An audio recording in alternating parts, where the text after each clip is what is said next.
go in as an employee into somebody's culture and they've got a great culture and you're not willing to be a part of it, you're rejecting it, you're rebuking it, you don't align with the values and the vision, you don't desire the position, right? We always put it on the employees. If you don't want to have goals and achieve goals, you're just there for money. If you don't want to understand your purpose and help the company understand it so they can help you achieve it, then you're the problem, not the company.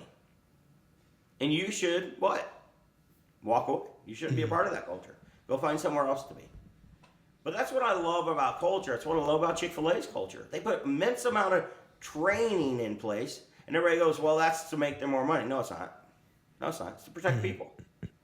It's to protect the employee. It's to protect their customer. Why? Because they want to reject.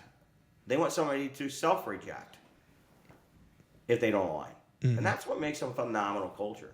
That's why I sit here, today at my desk with a little Mickey on my desk. It's to remind me, not the mouse, it's to remind me of putting people first. Mm-hmm.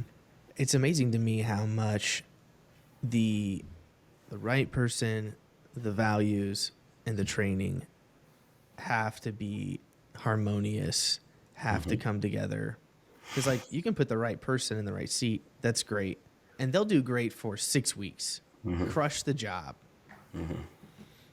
But, like, the long term is going to be difficult because if you as a company have not instituted those values, you haven't expressed those values to the employees, like, their passion to stay there is gonna go away. Additionally, if you don't have the systems in place for them to, like, what am I supposed to do? Once again, like, here's the first 6 weeks of the job. It's great. Now what?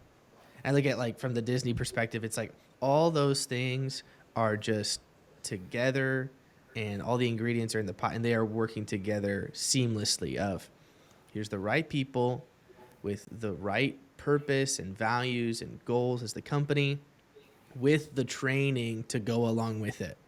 That to me is that was the part that's just like, I can't imagine, like, what does this look like to get every single person. I looked at 80,000 employees on that campus that work there, just in, like, the Walt Disney World area.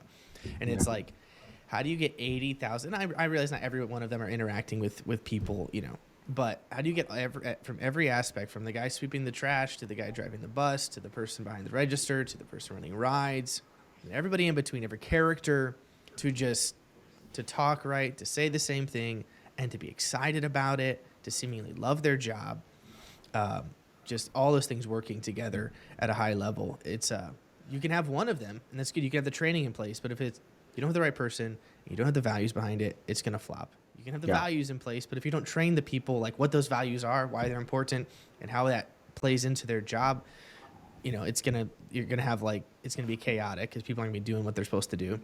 Yeah. And if you have the wrong people, it's going to crush all those things together. Like, maybe they do the right things, but their attitude and the mentality behind them are going to be just totally flat, which is going to kill the reason you're doing it altogether. And to lean into one of those, we look at core values. What are I guess, this is probably more personal, but what are the core values of Sharper? How did you create those?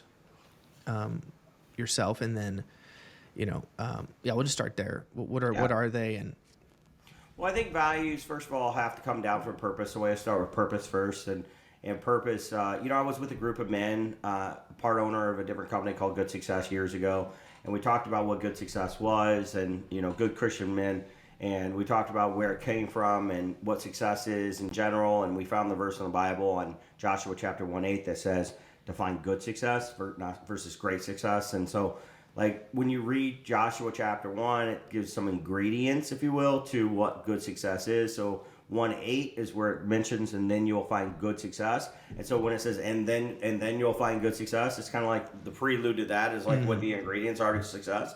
And so it comes from Joshua chapter 1, in reality, of, like, what I felt was good success and what that came from. And so I've carried that forward because it really resonated with me, and I've just held on to it for all these years.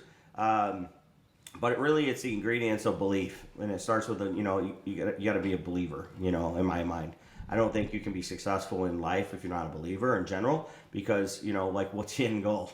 For me, it's like, if you leave this world and you have no place to go, then or you're not going to the right place, in my opinion.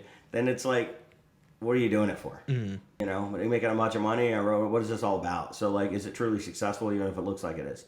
So, and then the second, I think it's two-part on belief for me. It's, from a secular level, it's also belief in yourself. Belief is a core value of mine in multiple aspects. So, believe in yourself. Do you believe in others? I don't do well with people that tend to tear other people down and don't believe in them. It really rubs a core value of mine in a really big way.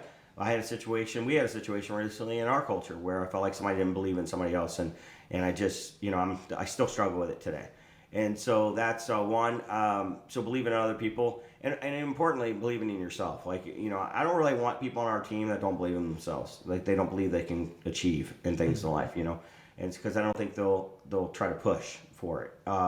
Two is integrity. You gotta do what you say you're gonna do. I have a really hard time committing to people that aren't willing to do what they say they're going to do.